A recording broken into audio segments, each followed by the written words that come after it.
iyadoo la fulinaya amarkii ka soo baxay guddida sare ee COVID-19 loo xil saaray ee uu hogaaminayay madaxweyne ku-xigeenka Jamhuuriyadda Soomaaliland iyadoo amarka ciidanka booliisku fulinayo iyagoo aan filaya raggii ay dawladda qorshaha wada qaateen inay amarkii qaateen oo aanay waxba soo gelin ayaa waxa isku dayay rag kale oo aan maaragtay qorshaha ku jirin inay qaadka soo kotrabaaniyaan oo amarkii dawladda majaxaabiyaan oo ay qaadka soo geliyaan Jamhuuriyadda Soomaaliland nasiib darro ciidanka booliisku wuxuu xalay soo qabtay ciidanka booliisku qaadkan dabadeeda yaalaan ku celiyay ilaa 200 kiilo iyo ilaa 90 marduuf oo dadara oo saddex goobood laga soo qabtay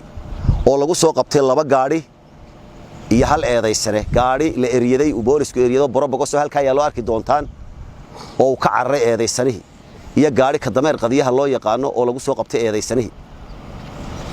iyo qayb kale meel kale laga soo qabtay kaas baa halkan yaala sidii amarku ahaa insha Allah imika 10 daqiiqo kadib dab baa la suri doonaa imika dabkii baa loo diyaariyay waa la gubi sidaas ku baabiyo ku dhamaan doona wuxuu baan u digayaa qolada isku dayaysa inay kootarabaanka samayso oo ay